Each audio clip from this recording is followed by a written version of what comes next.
Bonjour à tous et bonjour Gaël. Bonjour Elettra. Et aujourd'hui, nous sommes là pour faire les cycles d'investigation numéro 80 de la team Grifasi. Comme d'habitude, on aura une partie du protocole fixe et une partie du protocole libre. Donc, quand tu veux, si tu es prête, on va commencer Oui. l'aventure. Prends une profonde respiration. Bien. Et à chaque respiration, tu vas aller de plus en profondeur.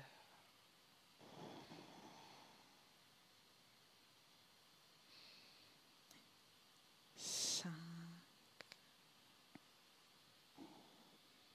Prends le temps de moduler tes fréquences de manière idéale pour toi. 4.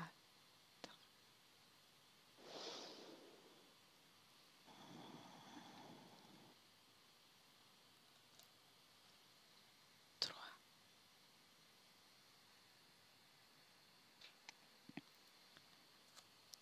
2.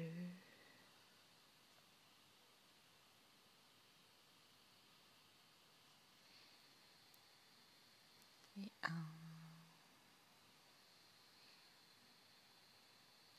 Comment tu te sens, Gaëlle? Bien, et prête. Bien.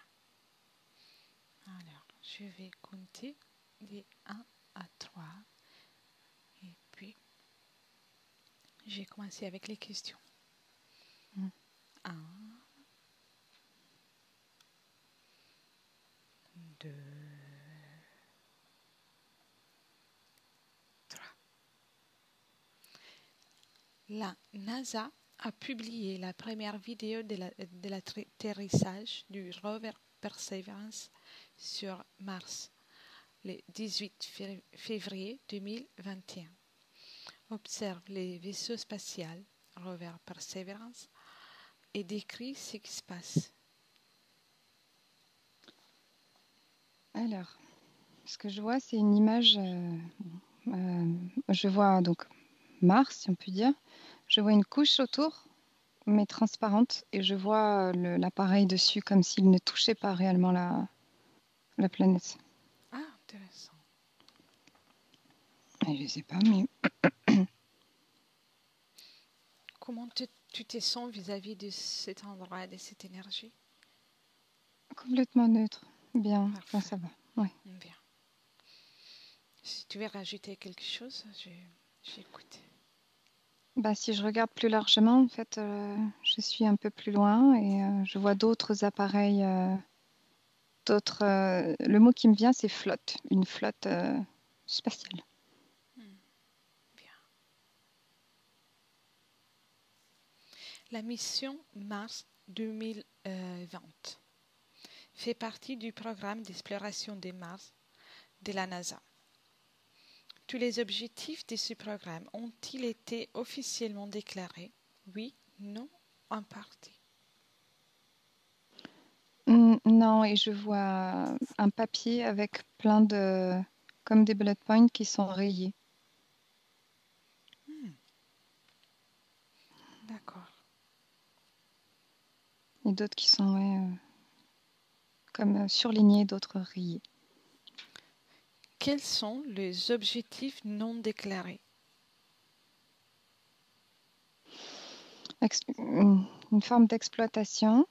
Ce qui me vient, c'est-à-dire que l'image que j'ai vue au début, avec cet appareil que je voyais plutôt sur le haut à droite, et quand tu m'as posé ta question, que je te redemanderai sûrement, j'ai vu deux autres appareils en dessous de l'autre côté, avec un forage, enfin je sais pas, quelque chose qui comme du forage et qui s'en va vers le noyau. D'accord. Comme si c'était quelque chose qui était caché en fait, qui n'était pas... Voilà. Par qui ou par quoi ont été voulues et planifiées les missions sur Mars? J'ai différents êtres que je vois, en tout cas sur le plan éthérique. Et C'est comme s'il y en avait plusieurs chacun dans son espèce de navire, là. Et, et sur le plan physique, je vois une personnalité qui s'en va d'un micro comme si elle voulait pas être perçue. Hmm, Comme si elle quittait son poste aussi, un truc comme ça. d'accord. Par rapport à ce qui a été précédemment perçu, observe quelle relation existe entre la Terre et la planète Mars. J'ai plusieurs images. La première, j'ai vu un canal, comme un espèce de gros canal de connexion. Et en me rapprochant, j'ai vu autre chose. Euh, je sais pas comment t'expliquer. Comme une boucle, comme un canal qui ressemble à une boucle. Donc en fait, je vois plusieurs connexions. Et il y a un passage. J'ai le mot, comme tu sais, un passage comme une autoroute. Et qui part, alors bizarrement, qui part de Mars, qui fait le tour de, de la Terre et qui repart. Comme un fer à cheval Bien, autour, en fait, je sais pas trop. oui, ah, je vois bien. Mhm. Alors, les sondes Rover Curiosity et Rover Opportunity ont-elles capturé des images inédites? Oui ou non? Ça résonne pas ta question. Ça résonne pas ta question, mais en tout cas, je vois plein de clichés les uns sur les autres, comme si oui. Enfin, je pourrais te dire oui. Ouais. Je suppose qu'il s'agit des sondes qui ont été envoyées avant Mm. cette mission. Et Mm. donc, qu'ont-ils photographié ou filmé? Puis tout relié à ce qu'ils ont fait. Ouais, ouais, c'est comme si j'étais, je ne sais, quelque part sur le plan physique, et je vois juste comme une galaxie avec des flashs de lumière, je sais pas, des flashs de lumière, quelque chose qui bouge, comme des Ouais, flashs. Ah ouais, intéressant. ouais, c'est très bizarre. Bon, voilà. Ce que je vois. Ah, après, alors, on va vérifier. Mhm. C'est intéressant. Alors, les principaux objectifs fixés et déclarés par la NASA sont, et je vais ensuite les énumérer. Le premier, c'est objectif déclaré et déterminer si la vie a jamais existé sur Mars. Que perçois-tu à ce sujet? Faux, fake, pas. Un objectif Ouais. de Et je sais, couverture? ouais, c'est bizarre parce que donc là c'est la réponse qui me vient et quand je regarde parce que j'ai les images, je vois comme quelqu'un qui met une graine, qui l'arrose pour que ça germe et quand il y a un coup de vent, il l'arrache et il en remet une autre. Il recommence. Je sais pas si ça te parle, mais c'est ce que je vois. Oui, ah, c'est intéressant. Si tu veux rajouter quelque chose? C'est le mot qui me vient, c'est bien ficelé, c'est bien orchestré. Bien, je Comme vois. si cette graine, il y a plusieurs personnes qui l'a, c'est choyé presque, hein, c'est niveillé à cette graine. S'il y a une intelligence sur Mars, comment les Martiens vivent-ils les missions humaines sur leur planète? Je vois un au-dessus et un dessous. Je vois, c'est comme si le au-dessus, c'est comme un territoire partagé, enfin, il se passe rien en fait. Et le haut-dessous, en fait, on le voit pas. Donc, donc c'est utilisé comme c'est utilisé, et il se passe rien de plus. Je vois comme des accords commerciaux, des échanges. En fait, l'image que je vois, c'est un navire qui est posté devant, en bas, en dessous, là. Et puis, il y a des passages d'autres appareils qui viennent, comme s'il y avait des échanges. Des échanges. On rapporte des choses. On rapporte des choses. Oui. Bien. Quelle déclaration la NASA publiera-t-elle sur la vie sur Mars? Je vois juste des gros titres, mais comme si ça allait faire couler beaucoup d'encre. Mais je vois pas les titres. Hein. C'est positif. Je sais pas c'est positif. Une annonce positive. Mais longue. C'est long. C'est très long. Et c'est positif et c'est très long. Voilà. Oui, bien. C'est pas. Je vois plein d'images. Je vois le journal qui est chiffonné, qui est mis dans une poubelle. Dans des poubelles. Il y a aussi plusieurs possibilités, donc c'est comme la question a été posée au futur, c'est possible que ce soit ça. Ah, ouais, peut-être.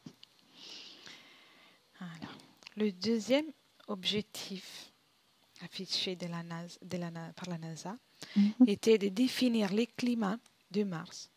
Quelles sont les conditions climatiques que tu perçois ou que tu visualises? J'ai presque envie de te dire pas d'air, en fait. Pas d'air. Et pourtant, pas d'air, comme une sensation d'être asphyxiée, mais pourtant, je ressens comme des vents. Du coup, ça n'a pas de sens, mais c'est vraiment comme ça que je perçois pas respirable, en fait. Je dirais, voilà, pas respirable. La définition. Non, non, c'est très clair. C'est très clair. Et je vois d'autres planètes. Tu m'as parlé du climat ou quelque chose comme ça, parce que je vois d'autres planètes, mais plus loin, comme alignées, que je connais pas. Et il y en a 3. J'en vois 3 autres. Une froide. Plus froide? Ouais. Une plus froide. Plus loin. Et comme un gros soleil. Voilà, je te dis ce que je vois. Oui, c'est très bien. Après, on aura de quoi vérifier. Alors, au sujet du climat, quelle sera la déclaration de la NASA officielle? Pour moi, ça rejoint la notion d'attente que je t'ai dit. Et comme si l'annonce c'était tout est faisable, mais long. Et beaucoup d'études. On étudie. Enfin, en fait, on étudie. Pour moi, la notion que j'ai, c'est une boucle qui continue, qui ne s'arrête pas, qui ça tourne en boucle. Oui, je vois. Parfait. Le troisième objectif de la NASA, c'était d'étudier les formations rocheuses de la planète rouge, dans le but de dévoiler plus d'informations sur le processus géologique. Quelles informations perçois-tu ou visualises-tu?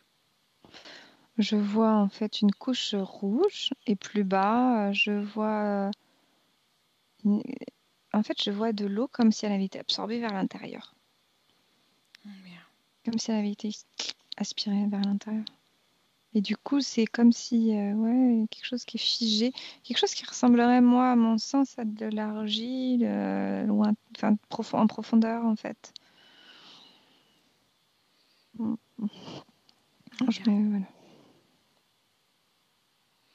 Et à ce sujet, qu'est-ce que c'est que la NASA va publier? À ce sujet, sur les roches, oui. Alors là, ce que je vois, c'est une étude autour de l'eau et de la je ne sais pas si ça peut faire sens, mais aspiration de l'eau. Et c'est comme aller regarder l'histoire. Je vois des couches comme un archéologue en fait sur la planète et qui qui regarde, il y a eu cette couche, il s'est passé ça, il y a eu cette couche, il s'est passé ça. Voilà. C'est quoi ta question? C'était quelle déclaration va faire la NASA à ce sujet, Moi, c'est officiellement? l'étude. L'étude. Oui, c'est très bien. Et, j'ai la dernière question au sujet du quatrième objectif déclaré de la NASA, qui était la préparation de la future exploration humaine. Que perçois-tu à ce sujet, au sujet de ce qui va se passer, pardon? Je vois un astronaute qui est tout seul et qui est perdu. Comme s'il il se noyait dans quelque chose. Comme s'il n'avait pas sa place. Comme si vraiment, je le vois même pas dans un appareil. Je le vois tout seul et perdu. D'accord. Il sortira d'un vaisseau humain? Pour moi, il n'arrivera pas où il va se passer quelque chose. Comme un fantôme, en fait. Hein. Comme un fantôme. Depuis ton point de vue, là, Oui. combien de temps faudra-t-il pour que l'être humain puisse atterrir, faire un tour sur la planète Mars? Combien de temps? J'ai le chiffre 12 qui me vient. Alors, je ne sais pas si c'est dans 12 ans que ça sera faisable. C'est très bien. Mm. Quand on a commencé l'enquête, Mm. c'est que tu as vu, premièrement, Oui. c'était une couche transparente. Donc, a priori, la sonde de la NASA n'a pas vraiment rejoint la planète. Non, moi, tout ce que je vois, elle est sur cette couche. Enfin, quand je me branche à cette... enfin, je retourne sur cette scène, elle se pose, je vois les pattes, les trucs, ça se pose Oui. sur la couche transparente extérieure. Et sont-ils conscients de cet atterrissage Ça résonne pas. Je vois un drapeau rouge. Je vois un drapeau rouge. drapeau? Qu'est-ce que ça veut dire? Je ne sais pas. Mais c'est, pour moi, il y a autre chose. C'est en dessous qui est bizarre. C'est pas ça. Ça, comme si ça, on Oui. s'en fiche en fait. Ça, ce truc, je sais pas.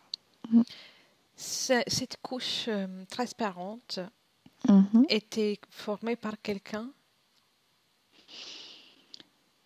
Alors, la première image que j'avais vue, je voyais que ça tout seul. Et quand tu me poses la question, je vois qu'en fait, plus je regarde et plus il y a donc en bas, à la droite, là, où il y a plein de navires. Oui, la flotte que tu voyais Ouais, tout à la l'heure. flotte.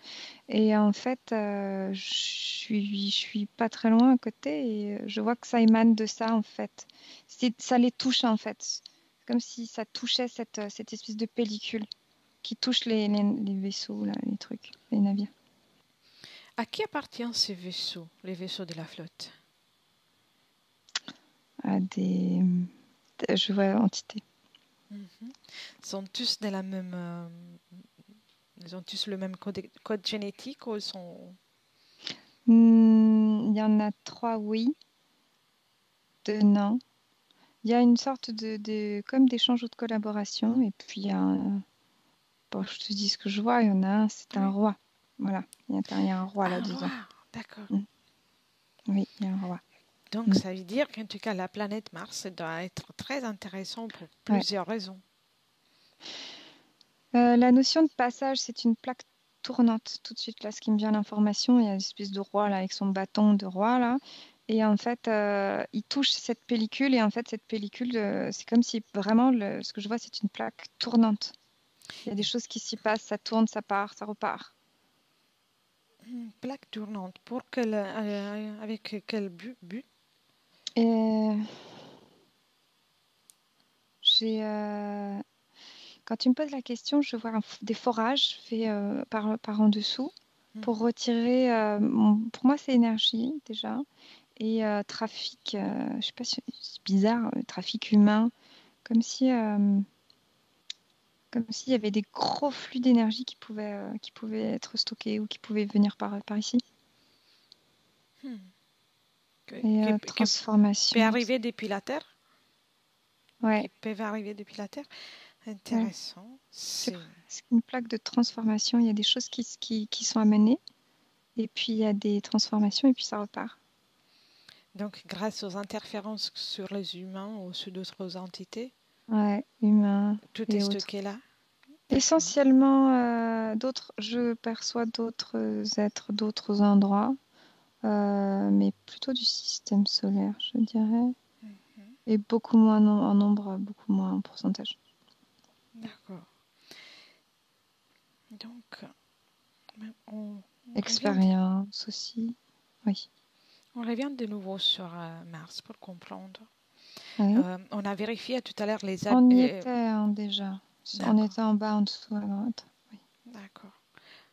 Et on a vérifié par rapport à ce que la NASA a vu en tant qu'habitant de vie. Et que perçois-tu à niveau éthérique de vie sur Mars? Sur la vie physique, tu veux dire? Éthérique, Ah, d'accord. éthérique, c'est eux là que je vois là, le roi, et ça flotte. Ah d'accord, sont eux les Martiens? On peut appeler ça, oui. Non, non, ils sont.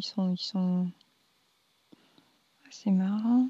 Quand tu m'as posé la question, non, en fait, non, les autres, non.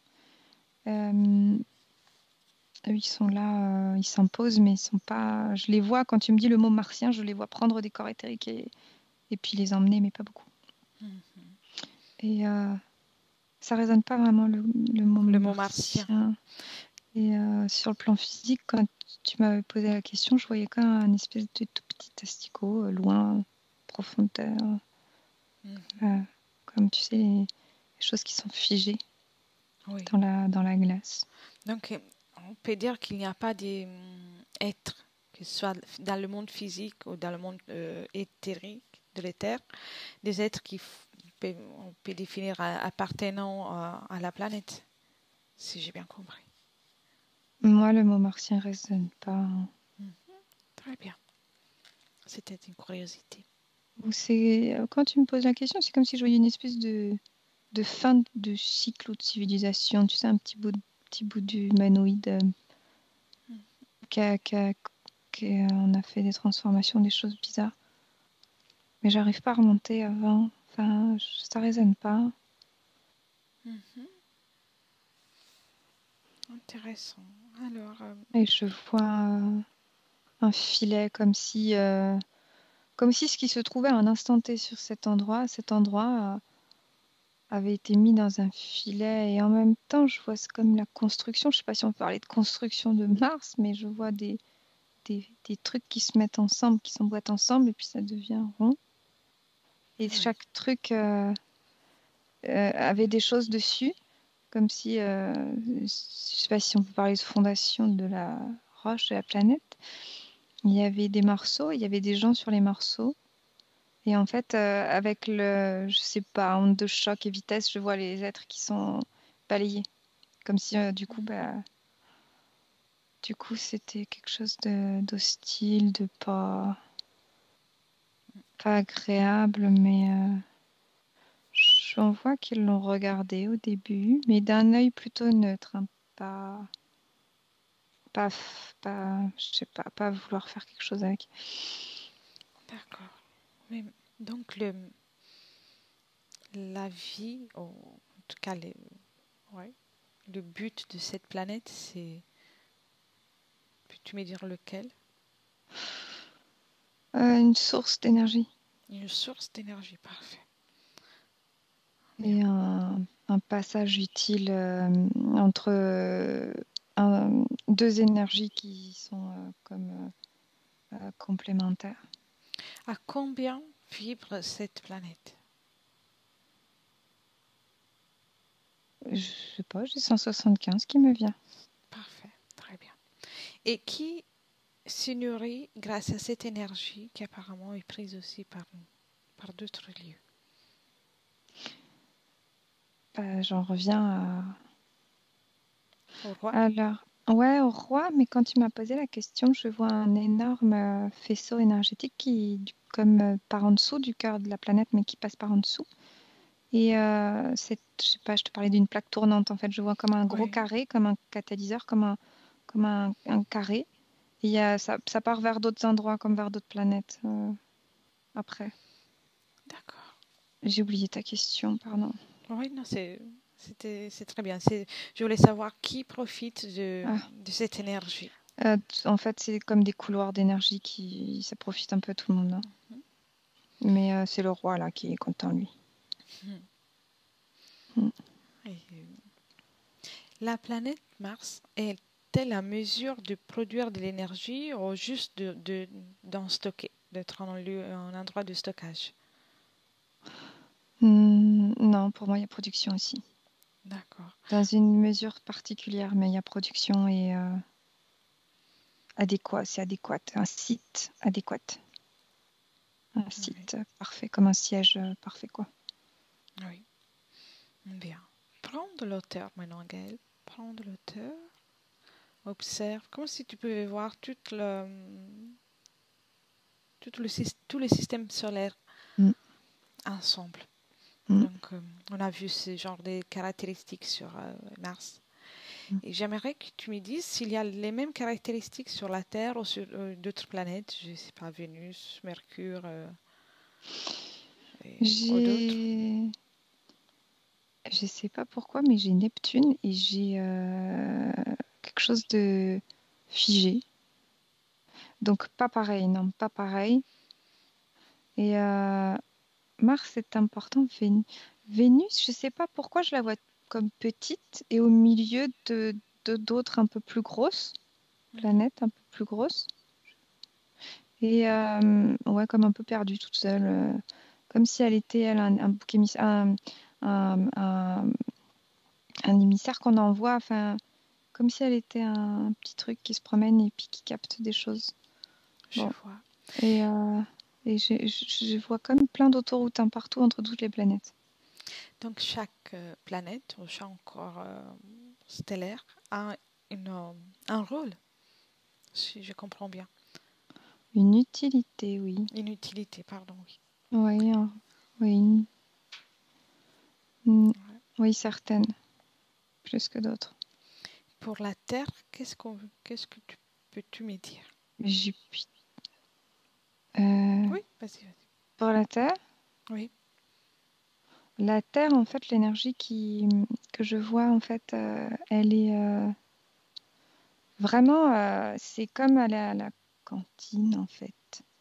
C'est-à-dire que besoin de recharger les batteries, c'est la Terre, en fait, tout de suite, qui est comme, tu sais, comme dans une loupe, comme, quand tu es perdu en mer, bah, tu as un souci, tu cherches la Terre.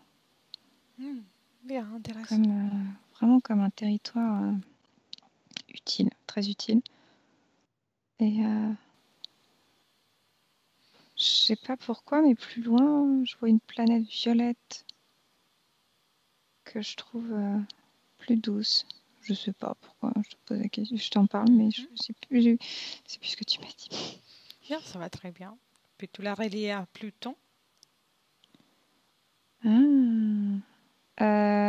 Comme un miroir. Mhm. Je sais pas si ça te parle, mais comme un Oui, miroir, comme si non, pas vraiment. En d'accord. face enfin en face, non. Mais c'est très intéressant, euh, Ouais. le, le regard de tout le système solaire. Bien. On va refermer cette fenêtre, on revient sur la planète Mars. Bien. Oui, Déconnecter ces oui, images. oui, oui, oui. Mhm. Bien. Je suis curieuse de savoir qu'est-ce qu'il y a à l'intérieur de la planète Mars. Sur quel plan éthérique ou physique? Physique et aussi éthérique après. Alors physique, je vois ça comme un espèce de fruit, tu sais, qui est rond, avec une espèce de couche d'une couleur sèche, enfin une couleur, je dirais orange ou ouais. Et en fait, j'ai l'impression que plus je vais vers l'intérieur et plus c'est mou et une autre couleur plutôt marron. genre marron, avec du gris aussi, comme ça se mélangeait, et ensuite un noyau que je vois moi tout noir. Tout noir. D'accord. Ouais, tout noir le noyau. Au niveau du com- composants chimiques, on va dire, y a-t-il Mhm. des composants que nous ne connaissons pas ou qui nous sont connus? Quand tu m'as posé la question, j'ai vu des lettres avec des chiffres et y a-t-il quelque chose d'inconnu? J'ai vu un espèce d'arc là qui s'est créé avec quelque chose N, N3, je sais pas, N3. Intéressant. Et c'est des choses qu'en fait, quand tu me dis qu'elles sont inconnues, elles ne sont pas produites euh, sur Terre, mais elles sont connues sur Terre. D'accord. Elles ne sont pas produites ou en profit. Voilà, elles sont connues. Je vais te poser la question parce que j'aimerais comprendre ou voir si on peut vérifier Mhm. qu'est-ce qui fait de si intéressante cette planète pour que les êtres humains essaient de s'y rendre autant que ça. Bah, je vois des dollars quand tu me poses la question. Je vois des dollars. Je vois une, comme une notoriété autour du. En fait, je vois comme une fusée qui est genre vraiment très très belle, qui est bien peinte, qui est bien faite et qui brille. Dollars. Et puis j'ai un astronaute dedans, pareil, qui est parfait, et dollars. Et télévision, dollars. J'ai plus le côté média en fait. Bien, je vois. Donc, pas forcément des produits chimiques qui pourraient être utilisés ou transportés d'une planète à l'autre, ou de matériaux. Des études sur des études. Je vois plus des études sur, sur les. Je sais pas, le mot qui me vient, c'est les contenants de D'accord. la planète. Des études et. Donc, on est encore à ce stade-là, que les études, pas encore l'exploitation du. Ah, euh, quand, quand je regarde les études, en fait, je vois des études, mais elles sont déjà en cours, elles sont déjà faites, enfin, elles sont déjà faites, elles sont déjà lancées sur la planète, en fait. Il y a déjà, je vois des petites explosions, je vois des petits trucs, en fait, mais voilà, c'est déjà fait et je sais pas après de. Je sais j'ai pas plus après, oui. d'un point de vue purement physique et purement les propriétés même de la planète, non, j'ai pas. J'ai pas. C'est l'autre côté que je vois plus vraiment. Comme si quelqu'un pouvait mordre dans la planète et en manger un morceau. Hmm, je vois.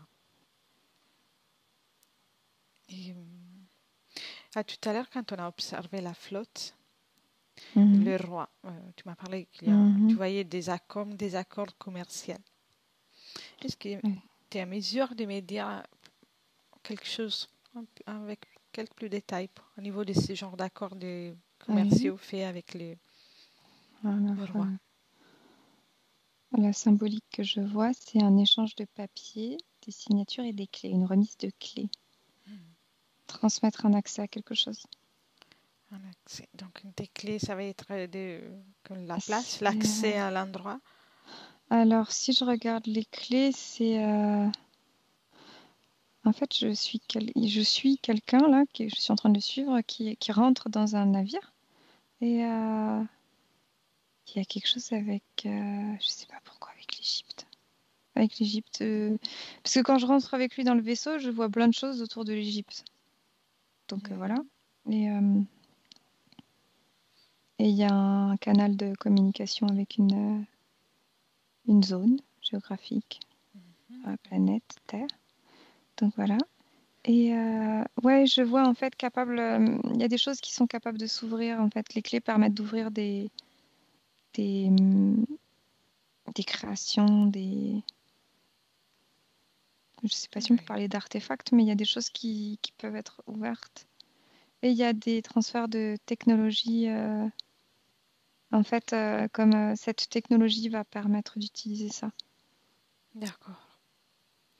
Donc, avec tout ça, je me demande, le pacte a été fait dans l'éther ou dans le monde physique? Les deux. Les deux. D'accord. Et tenant compte que dans l'éther, on peut voyager et nous déplacer avec plusieurs portails, Mhm. quelle est l'utilité, mis à part les médias, et à niveau de ces genres d'échanges, de faire un voyage avec quelque chose de physique, donc un vaisseau spatial? Mhm. En fait, sur le plan physique, je vois donc des personnes physiques et qui sont comme, mais ça me ramène après à ce qui va toucher au deep state ou des choses comme ça. Donc, je vois des personnes physiques et je vois plus largement des personnes éthériques beaucoup plus grosses, en fait, comme si elles étaient beaucoup plus grosses en termes de poids, de poids et d'actes versus la personne physique. Mais je vois aussi euh, des êtres qui surveillent des choses qui se passent. Bah, je suis désolée, mais ça m'emmène encore à l'Égypte, hein. Oui, Et oui, non, c'est très bien. des personnes physiques qui gênent, euh, qui gênent, qui creusent, qui cherchent trop. Et ça peut être gênant. Et je vois un transfert d'une substance verte depuis Mars vers cette zone géographique. Oui. Et c'est Ça. une substance dans la matière ou dans le monde éthérique? Ça prend forme surtout, moi je la vois surtout dans le plan, sur le plan éthérique. D'accord. Mais dans la matière, c'est comme une formule ou non pas une formule, une connaissance, quelque chose. Je vois. En tout cas, Des mots tout échangés. bouge en parallèle. Si j'ai bien compris, soit ce qui est fait sur le monde physique, que ce soit voyage ou découverte, va en parallèle avec ce qui se passe dans le monde éthérique à ce sujet. Oui et non, parce que je vois vraiment une partie sur la planète Mars, tu sais, je te parlais de la partie haute à gauche là, Oui. qui est comme, voilà, qui est toute seule, il se passe rien de plus, ça résonne pas vraiment. Et il y a l'autre en dessous qui résonne beaucoup plus, la partie en dessous de la planète qui résonne avec la partie zone, je pense, Égypte ou quelque chose comme ça. Oui. Mais c'est comme s'il y avait les deux en fait, une partie émergée de l'iceberg et la partie immergée, en fait, il y a les deux en parallèle. Moi, je parlerai de parallèlement. Oui. Très bien. Et donc, va voir le moment où, pour la première fois, les êtres humains ont un lien, un contact avec la planète Mars. Humain, Oui. contact, je vois comme une météorite ou quelque chose. Euh, une chute, je vois la chute d'un.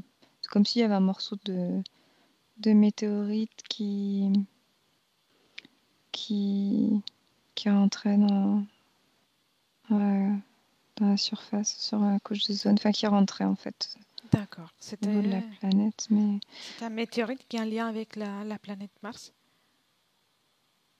c'est curieux parce que c'est comme un infime morceau de la planète, mais qui ne vient pas de la planète Mars, mais y est connecté. Comme un morceau de ses composants, peut-être un infime petit morceau. Et Et c'est ça que je vois en premier lieu. a-t-il été envoyé ou il est arrivé par hasard? Je vois une explosion, répercussion, une répercussion de quelque chose, d'une petite explosion. C'est comme si on avait voulu créer une petite planète en prenant un peu d'ingrédients de Mars. Et cette petite planète, elle a été emmenée par quelqu'un. Et en fait, ça n'a pas plu à quelqu'un d'autre et il y a eu une explosion. Ça a été amené sur la Terre, Non, au point de la Terre. non, tu sais, je te parlais de tout à l'heure, comme une petite planète, moi, que je voyais qui se promenait. Oui, Eh bien, un petit peu une autre, un peu petite comme ça aussi, mais qui était emmenée, alors là, et qui est emmenée, je vois, par un espèce d'être moitié humain, moitié, tu sais, comme les dieux oui, en Égypte.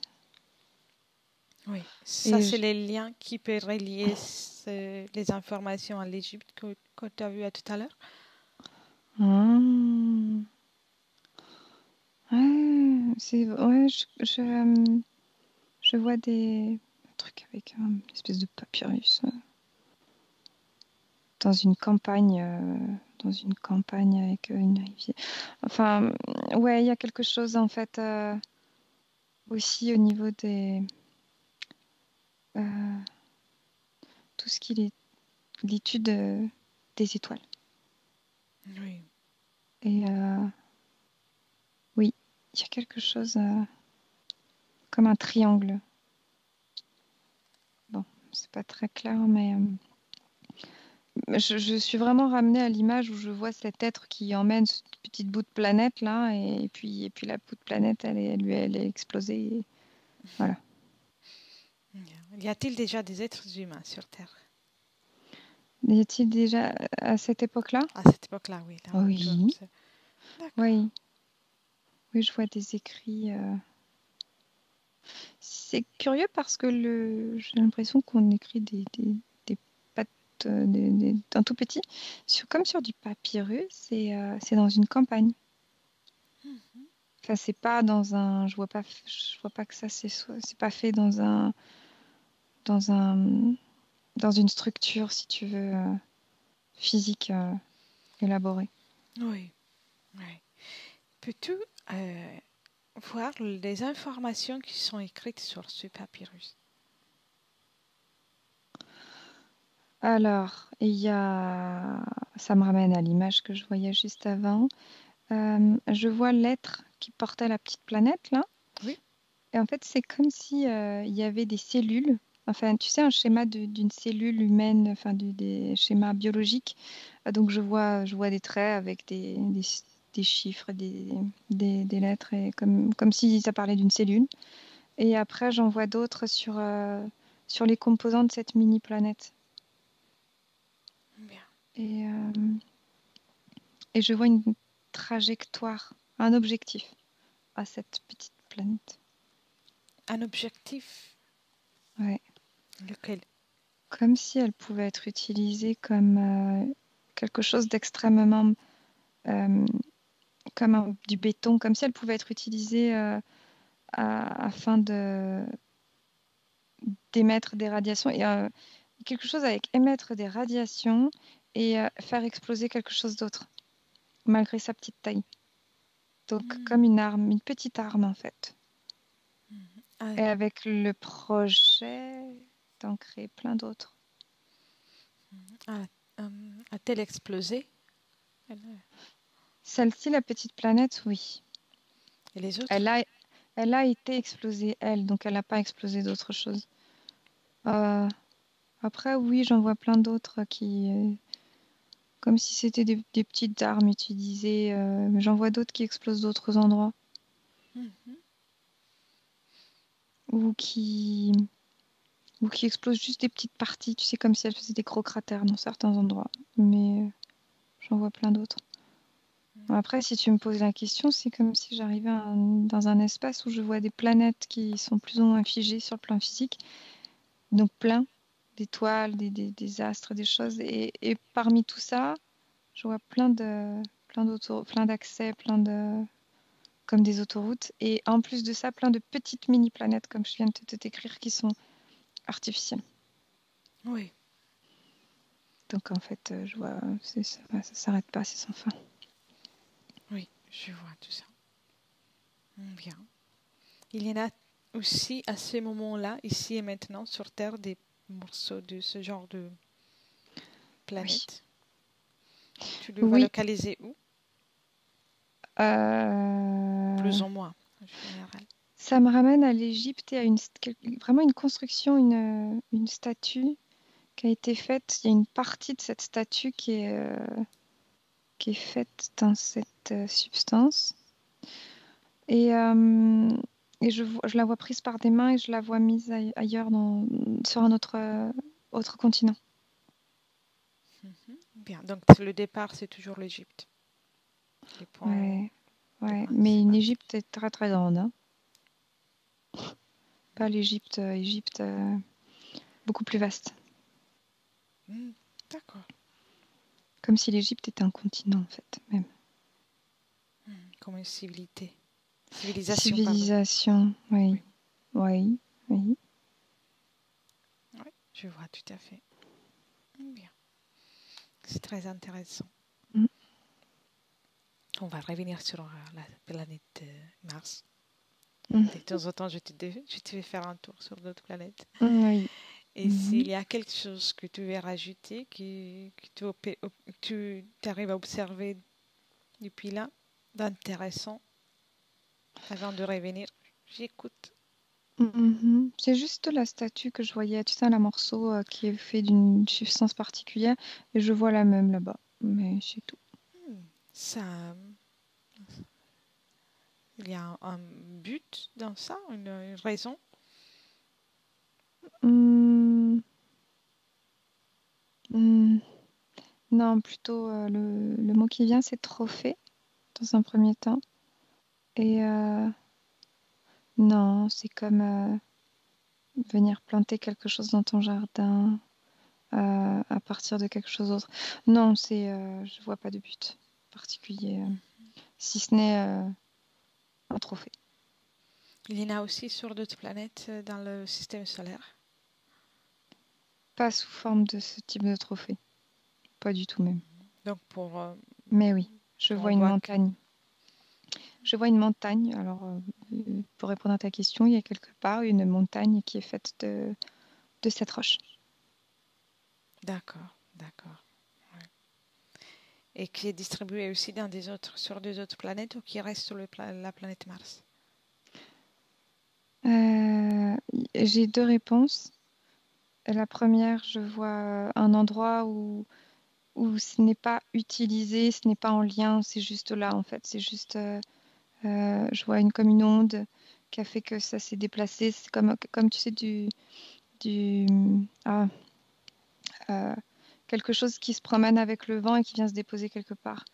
Et je vois un autre endroit où encore plus rouge et là pour le coup comme un espèce d'énorme volcan qui est utilisé et je vois comme un parking à vaisseau.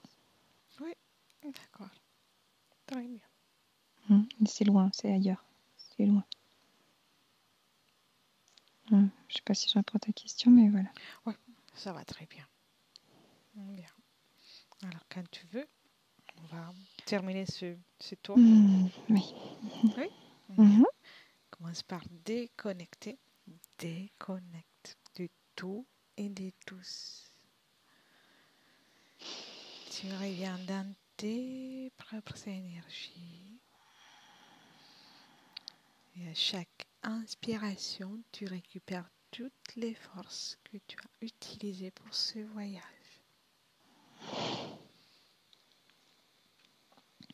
Et ton corps récupère toutes ses forces.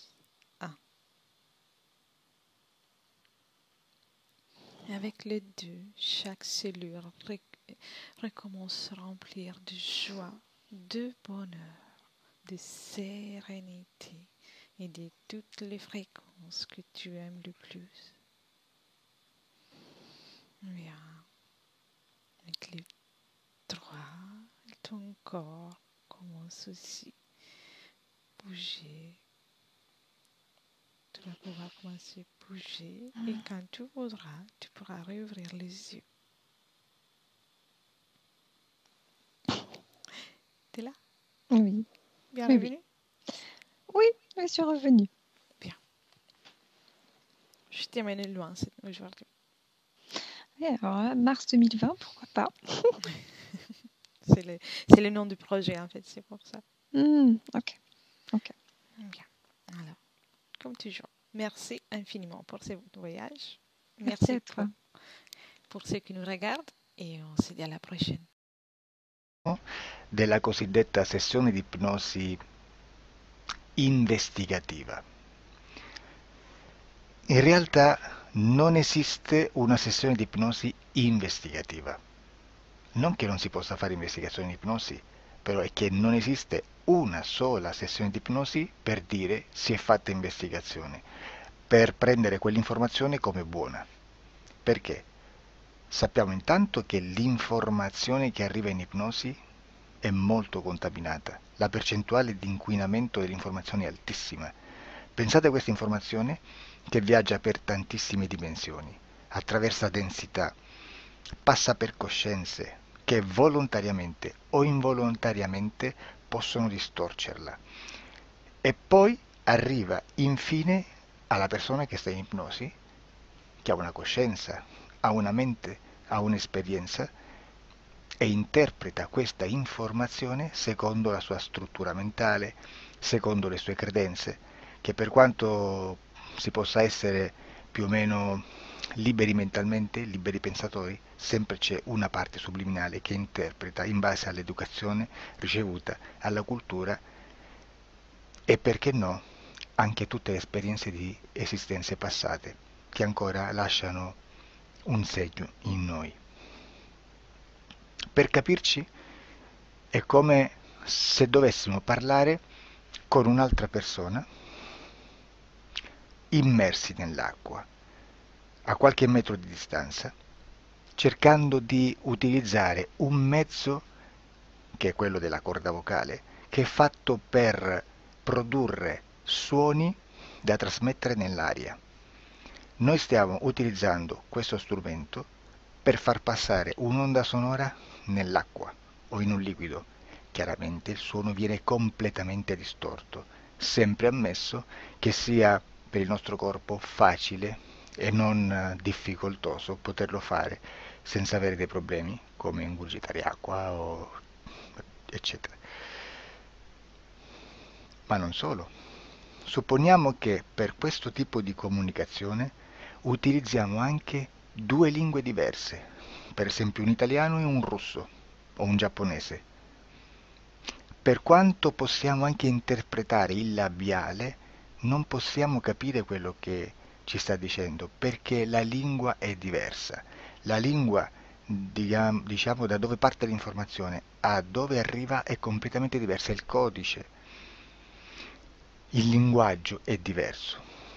Ma possiamo anche cercare di capirci attraverso i gesti, attraverso le espressioni facciali. Per quanto sia ipoteticamente facile poterlo fare sott'acqua, però non dobbiamo dimenticare che l'acqua non è l'aria e può distorcere l'immagine, ma non solo.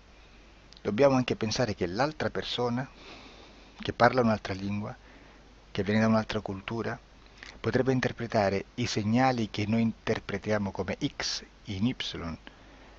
Per noi un sì è abbassare la testa dall'alto verso il basso, per esempio, sì, e il no da sinistra verso destra, no. In alcuni paesi orientali, come le Filippine credo o qualcun altro, utilizzano esattamente gli stessi segni, ma al contrario. No, sì. Immaginate due persone di queste due culture che stanno cercando di comunicare in maniera così difficoltosa e alla fine non gli rimane altro che interpretare il linguaggio corporale. Sì, che per l'altro invece no. Cosa voglio dire con questo esempio estremo? Che l'informazione da dove parte a dove arriva viene completamente deformata. Non sappiamo esattamente quale percentuale perché ogni situazione è a sé stante, però la percentuale di inquinamento, di distorsione, di contaminazione di questa informazione è assolutamente alto.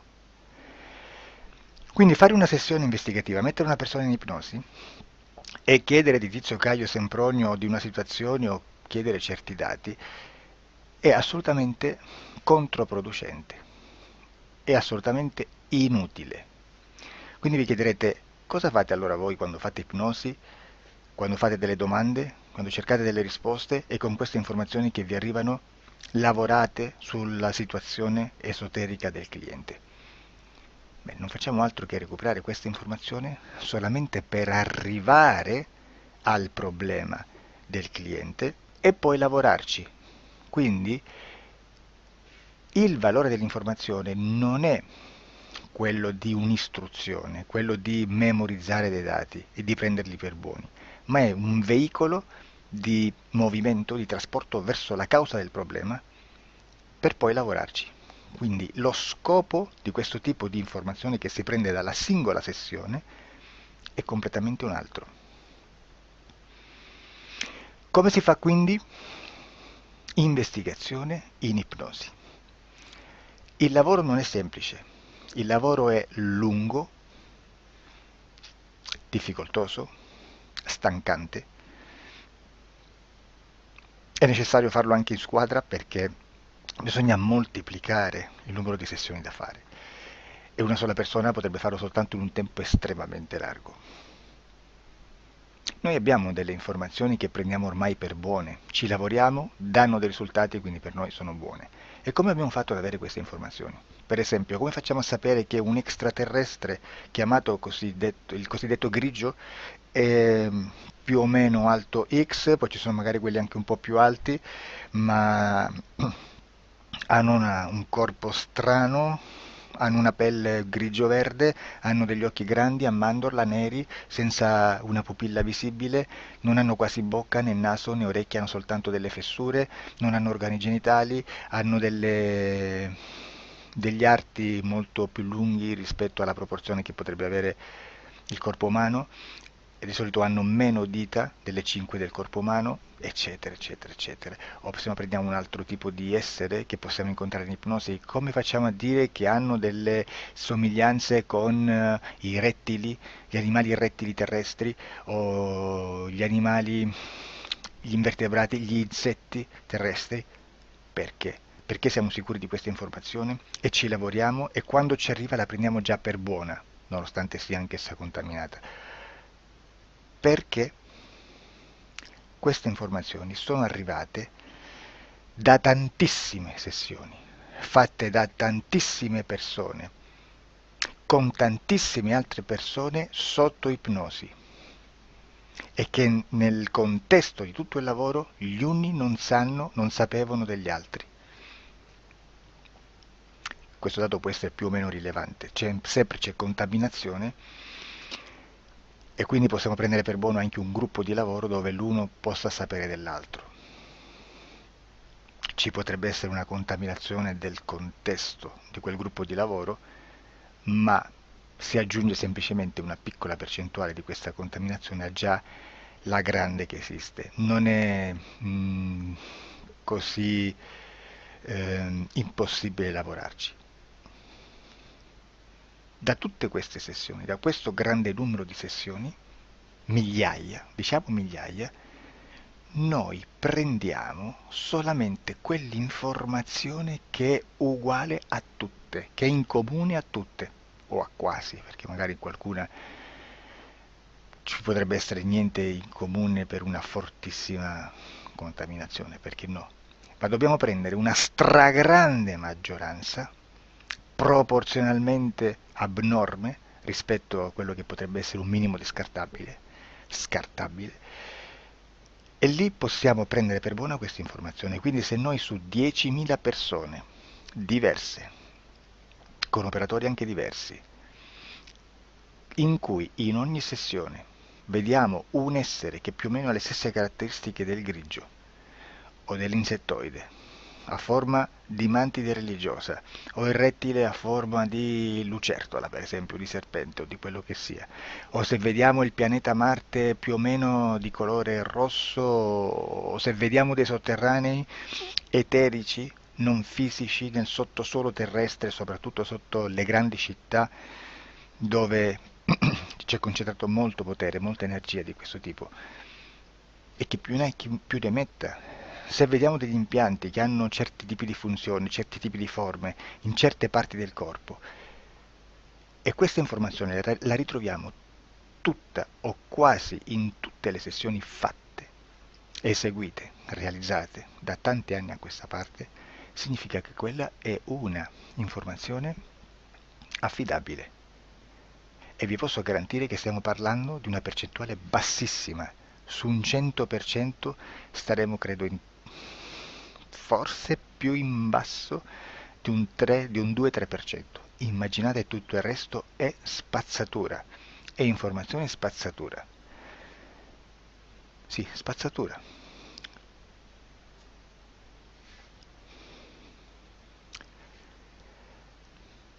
C'è anche un'altra cosa da dire.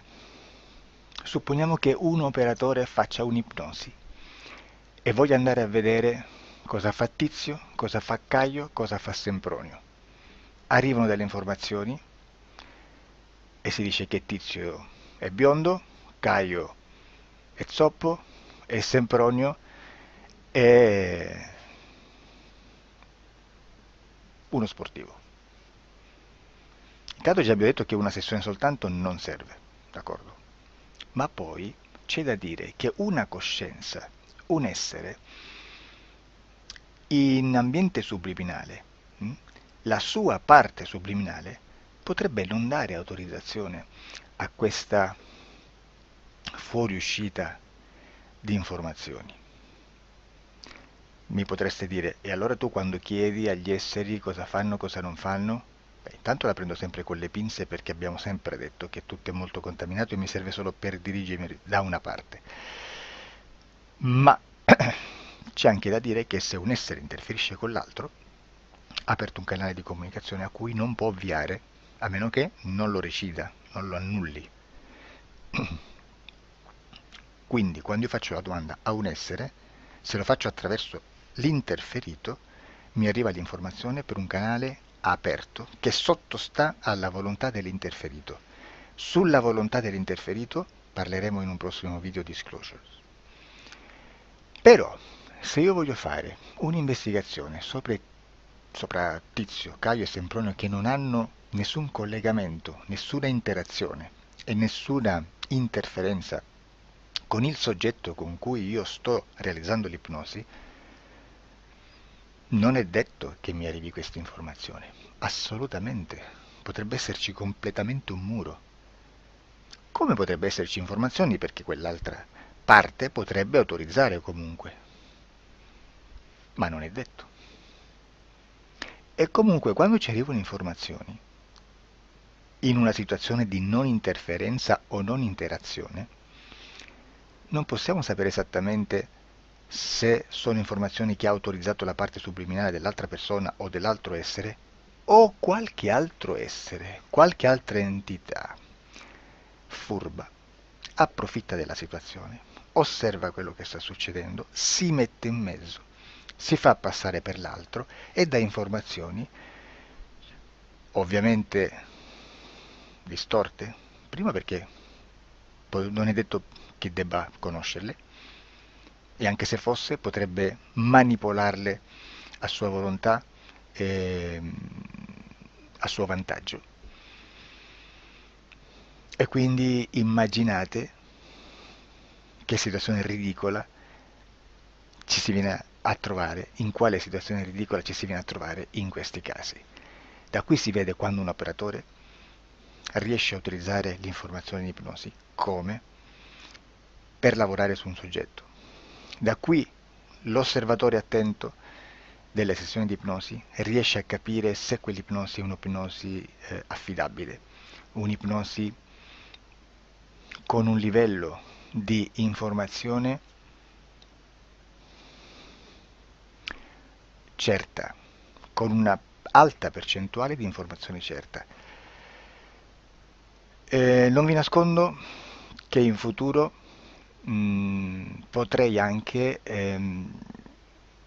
impostare un lavoro per decifrare che livello di certezza di informazione c'è in un'ipnosi, analizzandola e spiegando il perché, spiegando i meccanismi di analisi di un'informazione in ipnosi. che poi anche è molto istintivo. Supponiamo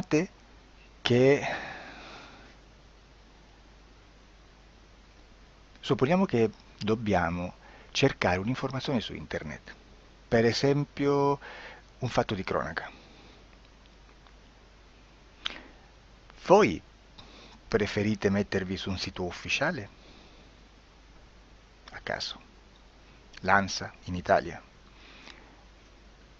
ADN Kronos, qualche telegiornale che per quanto possano manipolare l'informazione ad alti livelli, comunque possiamo dare affidabile la fonte dell'informazione che viene trasmessa. Non possono trasmettere una bufala sicuramente. Verrà sicuramente manipolata ad altri livelli.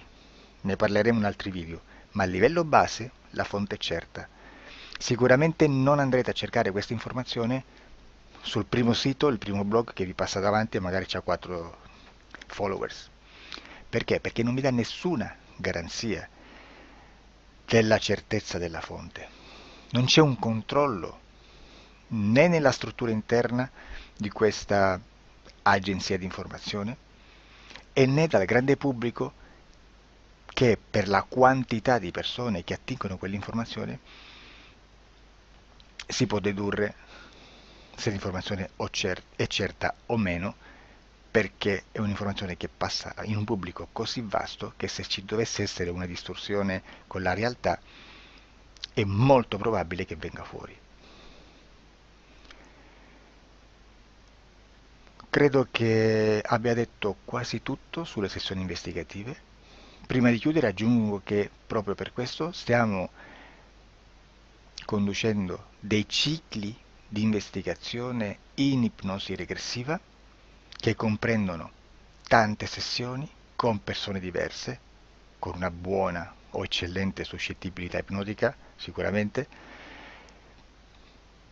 per poter indagare su spazi ristretti su alcuni temi. Perché dico spazi ristretti? Perché se andiamo a prendere eventi grandi nel tempo, nello spazio, storici, parlare di qualcosa di molto generico implica una quantità di sessioni abnorme. Immaginate se dovessimo fare una sessione investigativa sui buchi neri, quanta informazione ci sarebbe e quante informazioni da filtrare.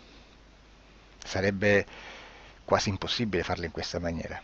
Ma se noi riduciamo lo spazio di investigazione, se noi prendiamo per esempio, investighiamo sulla pedofilia nella Chiesa Cattolica, ecco, se già restringiamo il campo d'azione è molto più facile che possiamo attingere informazioni affidabili, presuntamente affidabili, con un numero di sessioni sicuramente alte, ma ridotte rispetto ad altri tipi di sessioni molto più generiche, su temi molto più generici.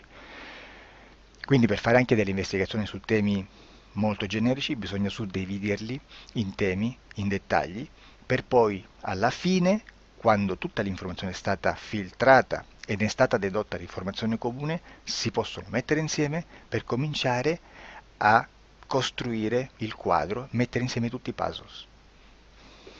Questo è il vero senso dell'informazione in ipnosi, quando si fa ipnosi investigativa.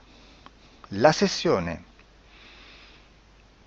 per risolvere una problematica, un problema, con